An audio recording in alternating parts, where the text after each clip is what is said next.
Nous sommes de retour sur le plateau de Canal Matin et nous allons tout de suite mettre le cap sur Yaoundé. Question d'y retrouver Monsieur Ghislain Pierre-Essonneau qui a parcouru pour nous les quotidiens et autres journaux paraissant au Cameroun. C'est l'heure de la revue de presse et signature de Ghislain Pierre-Essonneau. Bonjour. Bonjour Douala, bonjour Soflan, bonjour également à vous Thierry Carole. Effectivement, je vous accueille à Yaoundé le cœur enflammé de joie comme à l'accoutumée. Vous, mais également les millions de téléspectateurs de Canal International, ceux du Cameroun et du monde entier qui sont tous chargés fort d'informations. Bienvenue à ce rendez-vous. Vous l'avez indiqué, c'est la revue de presse sur Canal Matin et donc sur Canal International. On va commencer ce matin par une question à caractère social à propos de la rentrée en termes justement des saisons des examens officiels au Cameroun. Eh bien, le kick-off a été donné hier par le brevet des techniciens supérieurs. En tout cas, Cameroun Tribune, le quotidien camerounais à capitaux public, en fait la une principale ce matin. Et c'est d'ailleurs de bon aloi. Et d'ailleurs, cette saison des examens officiels se poursuit aujourd'hui par le baccalauréat. Cameroun Tribune, en faisant la une principale, connaît bien entendu l'importance de ce processus en temps de la Covid-19 pour parler de la pandémie qui traverse le monde et le Cameroun. C'était en effet un défi à relever de la part de la communauté éducative, en commençant par le gouvernement, les élèves eux-mêmes, mais également les parents et autres encadreurs pour parler également des enseignants. Des dispositions pratiques, mais surtout particulières qui ont donc été prises, accompagnent ainsi l'école et les écoliers sur la route des examens officiels. Voilà la conclusion du quotidien camerounais à capitaux publics, Cameroun Tribune, édition de ce jour. Quant à mutation, il y a du reste une grosse inquiétude qui plane selon le journal de Georges Alain Boyoumogab. Eh bien, le coronavirus ne va-t-il pas trouver là un terrain de prédilection en termes de propagation à l'occasion de ces examens officiels? La question est formulée par le journal ce matin. C'est d'autant plus, on l'indiquait tantôt, que le baccalauréat sera lancé ce matin même, d'ici à quelques minutes maintenant. Tout est dans la conscience des petits adultes, ou si vous voulez, de ceux qui sont encore adolescents. Pour parler des candidats à cet examen officiel, l'inquiétude est là, la distanciation sociale, aussi bien sur le parcours depuis la maison jusqu'au niveau du centre d'examen et aussi d'autre part au niveau des salles d'examen proprement dit. Eh bien voilà l'inquiétude qui est nourrie par le quotidien Mutation dans sa livraison du jour. Mutation qui est aussi en esprit avec la concertation qui se poursuit du côté de Malabo, la capitale de la Guinée équatoriale. Là-bas, il séjourne une délégation camerounaise qui est conduite par le ministre délégué à la présidence de la République chargé de la défense, Joseph Botti Assomo pour ne pas le nommer. Il conduit ainsi une délégation camerounaise à la rencontre d'une délégation de la Guinée équatoriale. D'ailleurs, il y a eu une première mi-temps par rapport à cette concertation à Yaoundé. La deuxième se joue donc à Malabo. Premiers échos précise ainsi le quotidien ce matin. La coopération militaire entre les deux pays va être dopée pour une meilleure sécurité à la frontière entre le Cameroun et la Guinée équatoriale, les deux pays frères. L'accord, rappelle encore le journal, est relatif à la coordination de la sécurité transfrontalière, affaire justement à suivre parce qu'il fallait bien que cette concertation ait lieu pour mettre fin à ce qui s'apparentait déjà à un mal-vivre ou si vous voulez à un mauvais voisinage entre la Guinée équatoriale et le Cameroun. Affaire sécurité, c'est également cette fois-là au nord-ouest et au sud-ouest camerounais, deux régions camerounaises qui traversent une crise sous la conduite du quotidien camerounais d'expression anglaise au siège à tout le moins imposant. Le journal confirme en contexte d'examen du GCI, on parlait du bac tout à l'heure et voilà également qu'il y a le GCI que donc à l'occasion de ces examens, des séparatistes ont encore simé l'horreur en faisant circuler des images cruelles. La victime, comme assez souvent, est un anglophone. Depuis d'ailleurs le début de la crise dont parle le journal, eh bien les anglophones sont très régulièrement pris pour cible par les embarbaeuses du nom justement de ces personnes-là qui se revendiquent une république virtuelle de l'Ambazonia. Réalité, le journal de Pongware qui dit fait un zoom ce matin sur la région Château d'eau du Cameroun pour parler de la Damawa et son choix est porté sur cette dame. Vous allez le voir à une principale du journal Réalité de Pongware qui dit Fadimatou Dewa Aliou. Elle a été élue première femme maire dans le maillot d'Alé. Nous sommes bien entendu dans la région de la Damawa. À 42 ans, elle a brisé tous les interdits à la la foi culturelle et traditionnelle des peuples de la région de la Damawa. D'où donc le portrait géant qui est dressé ce matin par Réalité dans l'édition du jour. Action directe en est éloignée par le territoire et même le genre. Le journal nous offre un spectacle à tout le moins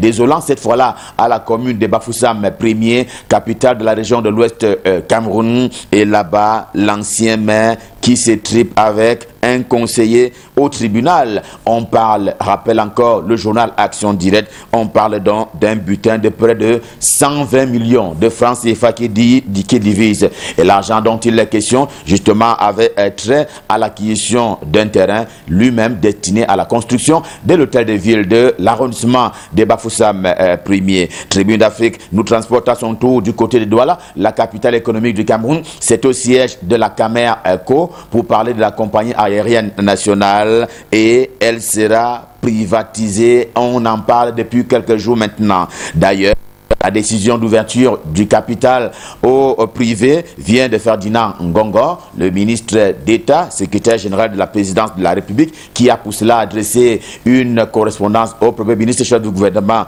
Joseph Dion Ngouté. C'était alors le 14 juillet dernier, à l'effet d'en parler et de prolonger ainsi les instructions présidentielles. L'éditorial que commet Faustin Djikam dans l'édition du jour connaît et donne d'ailleurs espoir à l'Afrique et au Cameroun, malgré que seul 1% de la population africaine détient 99% des richesses de ce continent. Et voilà ce qui est apporté comme élément en termes de précision ce matin par Faustin Djikam au terme de son éditorial. Mais la une principale des Tribunes d'Afrique, édition de ce mardi, a trait encore à la pandémie de la Covid-19, la gestion de ces fonds, gestion du coronavirus qui fait donc jaser. Au point où l'on soupçonne d'ailleurs le ministre Manaouda Malachi en charge de la santé publique de laisser prospérer la surfacturation qui s'érige en crime face donc au principe de la comptabilité publique au Cameroun. Le temps est également en kiosque et ne voit pas les choses de la même manière. Manaouda Malachi, le ministre camerounais en charge de la santé publique, a donc, dit-il, de la distance vis-à-vis de l'argent. Les Jourdains lui en veulent d'ailleurs. Pour cela, affirme-t-on dans les colonnes du journal Le Temps, édition du jour. Son dynamisme n'est plus à démontrer, lit-on dans Le Temps, par ces temps de rumeurs d'un remaniement ministériel. Le quotidien Émergence, le journal de Magnus Biaga, dans l'édition du jour, est en plein dans le dossier justement qui a trait à la comptabilité en matière de fonds contre la Covid-19, en indiquant que les partenaires camerounais, justement en la matière, exigent la traçabilité dans la gestion des fonds destinés ainsi à la lutte contre la pandémie coronavirus. 80 ONG, organisations non gouvernementales, sont d'ailleurs montées au créneau pour revendiquer la reddition des comptes s'agissant justement de la gestion financière contre la Covid-19 au Cameroun. Encore un sujet des sociétés avec le journal satirique Le Popoli qui revient ce matin sur la promulgation des textes qui ont récemment été votés par le Parlement, l'Assemblée nationale et le Sénat à l'occasion de la session parlementaire du mois de juin dernier. Le cas de la loi qui régit ainsi les associations culturelles déjà rendues applicables par le président de la République qui les a ainsi promulguées. C'est donc cette loi-là qui intéresse Le Popoli ce matin. La suspicion ne s'estompe pas de la part notamment des musiciens, pas tout à fait au fait de la portée d'une norme qui les concerne. Il y aurait eu concertation en amont et préalablement. Eh bien, les musiciens camerounais ont-ils été convaincus des explications gouvernementales de la part notamment du ministre en charge des arts et de la culture? La question taraude encore les esprits du journal Le Populi ce matin qui donne l'impression que les musiciens ne sont pas d'avis avec ce texte, hélas, ou alors si vous voulez, qui a été finalement promulgué. Afrique Info, le journal d'Angel Fils, salue dans une autre dimension, un autre registre, les secrétaires généraux des ministères qui ont déjà pris fonction, à l'instar du professeur Louis-Richard Ndjok. C'est du côté du ministère de la Santé publique. Bonbakak, son village natal, en est d'ailleurs fier. Il emporte donc la fierté, le temps de le dire et le temps de signaler justement que les bénédictions de ce côté-là accompagnent le nouveau SG du ministère de la Santé publique. Sans détour, le journal de Nestor Ndjatou ne porte pas le masque lorsqu'il nous conduit du côté de la Mefou et Yafamba, l'un des départements de la région du centre Cameroun. Lui aussi, pour parler de ce département-là, vit la psychose d'un éventuel remaniement ministériel. Sauf qu'ici, un remplaçant à Luc Magouane Barga Tangada au niveau du ministère de Commerce a donc été tout trouvé. Et c'est d'ailleurs lui qui illustre la une principale du journal Sans détour, édition de ce jour. Dans la lutte de pouvoir, le journal de Jean-François Chanon, le quotidien Le Messager pour ne pas le nommer, et c'est l'édition du jour qui sort la carte de l'apaisement au sein de l'UPC, l'Union des populations du Cameroun. Dr Baleguel et Robert Bapolipote arriveraient-ils ou pas à s'entendre bientôt sur l'héritage d'Augustin Frédéric Kodok? C'est un espoir qui fonde et qui est d'ailleurs formulé par le quotidien Le Messager dans sa livraison du jour. L'économie quotidienne vit dans l'après-Covid déjà, et c'est à la lumière de l'OIT, Organisation internationale du travail. Il faut savoir que le monde de l'instruction va devoir se redéfinir, il va devoir s'adapter pour faire face au nouveau monde de l'emploi qui requiert déjà d'autres dispositions, et c'est cela qui ira donc grandissant si l'on s'en tient justement au quotidien L'Écho matin, édition du jour. L'essentiel de sa pitance du jour, du PAD, le port autonome de Douala. Il fait remarquer que la décision de nationaliser la gestion du terminal à conteneurs du port autonome de Douala, que donc cette décision était complètement opportune. La preuve, quelques mois seulement, le management a fait gagner des milliards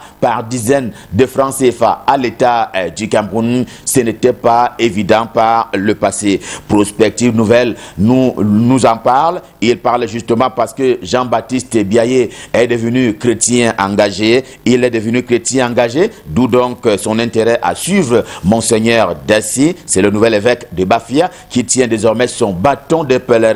Les villages Ngebobo, Ngefige et Yassala l'ont bien senti lors de cette visite à la fois pastorale mais aussi surprenante. On va terminer par du bleu comme le quotidien bleu d'Aman Mana, des avocats à l'itinéraire pas ordinaire, et bien qui ont été admis par le barreau du Cameroun. Le jour du jour dénombre au rang de ceux-ci ceux qui ont prêté serment. Ils font partie des anciens professeurs des lycées, des cadres des sociétés et pardonnez le quotidien bleu, édition du jour, parmi eux d'anciens vigiles, également devenus avocats par l'acceptation du barreau camerounais. Revue de presse Made in Cameroun, édition de ce jour Stop Fin, le cœur inflammé de joie. Bien entendu, nous vous avons servi. Prenons rendez-vous pour demain quand il sera 7 heures pour le même exercice et nous serons dans les mêmes dispositions et même prédispositions. Question de vous servir. Pour le moment, je vous invite à repartir du côté de Douala pour retrouver Thierry Carole et Soflane. C'est pour la suite et la fin de Canal Matin. C'est à vous Soflane, c'est à vous Thierry Carole, c'est à vous Douala.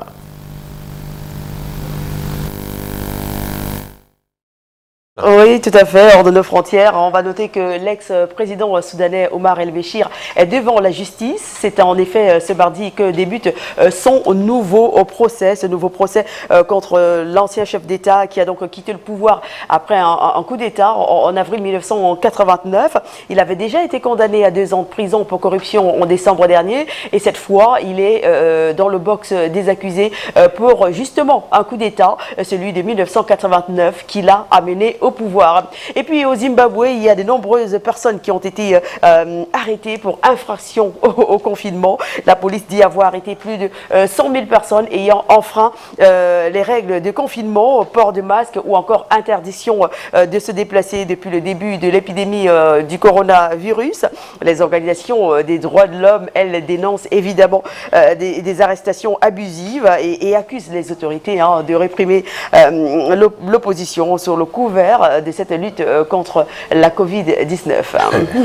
Je pense que normalement on devrait entrer des fois face à une situation pareille, on devrait faire un petit peu retour à légèrement la barbarie. C'est-à-dire les personnes, on n'a pas besoin, parce que si on commence à faire des arrestations, on va dire non, voilà, parce que tu as un problème à ton voisin, tu vas voir la gendarmerie pour dire que non, il n'a pas mis le masque.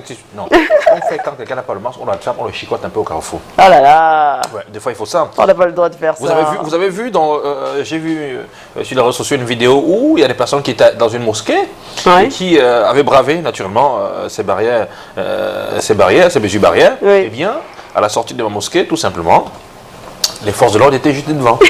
chaque personne qui sortait sans masque recevait un bon coup de fouet. Ah oui. Je pense que la prochaine fois, en venant là-bas à la mosquée, il devrait arborer le masque et l'imam devrait tout faire pour qu'il y ait seulement 50 personnes dans la salle. Ils vont certainement comprendre Ouais. la leçon. Donc, Voilà. s'il vous plaît, vraiment, c'est pour tout le monde, la santé est pour tout, Et- pour tout le monde.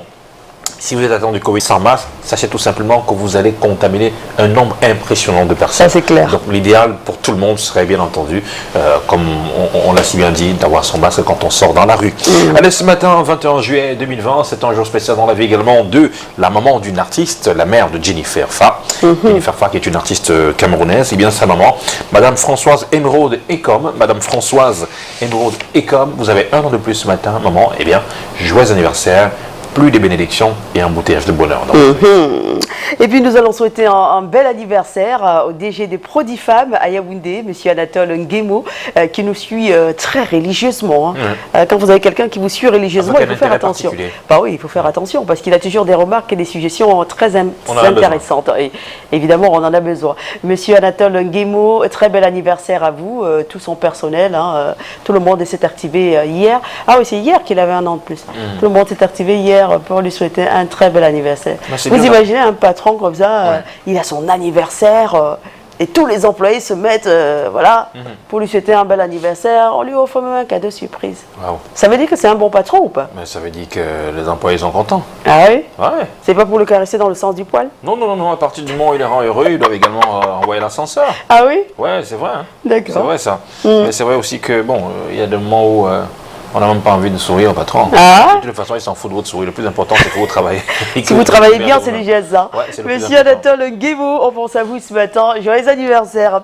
Joyeux anniversaire également à Madame Mouzé Thérèse. Hein. Elle est à PK12, ici même à Douala. Mouzé Thérèse, c'est une de nos fidèles téléspectatrices également. Elle a un an de plus ce matin. Délicieux anniversaire à vous et plus de bénédictions à toutes les personnes qui ont vu le jour un 21 juillet dans le Mais on va monde. dire merci à toutes ces personnes qui nous envoient des critiques et qui nous envoient des suggestions. C'est tout à fait normal. Des bonnes suggestions. Merci beaucoup à ces personnes. Oui. La personne qui s'asseye chez elle et trouve que non. Vraiment, c'est fun. Pourquoi vous êtes toujours belle le matin comme ça? On peut faire un effort pour être un petit peu laide. Pourquoi vous faites ça? Ça fait que les hommes vous regardent beaucoup. Il y a quoi? Elle est belle à la télé. Elle est belle, c'est sa vie. Elle est naturellement jolie. Donc du coup, Ah, pas le choix. Joujou, j'adore. J'aime souvent dire qu'il faut de tout pour faire un monde, vous Ouais. voyez. quelqu'un se met sur lui, Carole. il faut des Tiens, personnes. Carole, Oui. pourquoi tu es toujours chaud comme ça? Là, c'est Bah. pas bien parce que les femmes te regardent. Je dis, mon frère, si elle ne me regarde pas, vous regardez qui? Chacun a ses convictions et chacun Voilà. a ses problèmes finalement. Mais je Donc sais, il je faut suis- de tout pour faire un monde. Pendant que vous avez d'un côté ces personnes qui sont promptes voilà, à vous faire des critiques constructives, vous avez de l'autre côté des personnes qui sont dans le dénigrement systématique. Ouais. Quoi que vous fassiez, Il y a quoi que toujours- vous disiez, il y a ils quelque trouvent une chose qui faille ne va quelque pas. part. Donc avec ces personnes-là, on ne va pas les jeter à la poubelle. Non, non. On conjugue avec ces personnes-là, on fait tout simplement avec. C'est-à-dire qu'on les accepte tels qu'ils sont jusqu'au jour où eux-mêmes ils vont se noyer dans leur propre venin. Vous savez, le jour où eux-mêmes ils vont se critiquer. Parce que quand vous passez le temps à dénigrer les autres, tu vois, un jour vous allez vous dénigrer vous-même. Alors un enfant qui a tout juste 8 ans ce matin, c'est Zara Tiffen Véronica Bapak. C'est ça? Zara Tiffen. Zara Tiffen Véronica Bapak. Elle a 8 ans ce matin et c'est la fille de Bon Donje, le caméraman du Grand Turbo, le grand maître Bon Donje. Turbo Petit Pays. Oh, Voilà, yeah. donc Zara Tiffen. Véronica, joyeux anniversaire. Allez, bonsoir. On prend une page de pub, hein. Bien sûr, on y va. D'accord.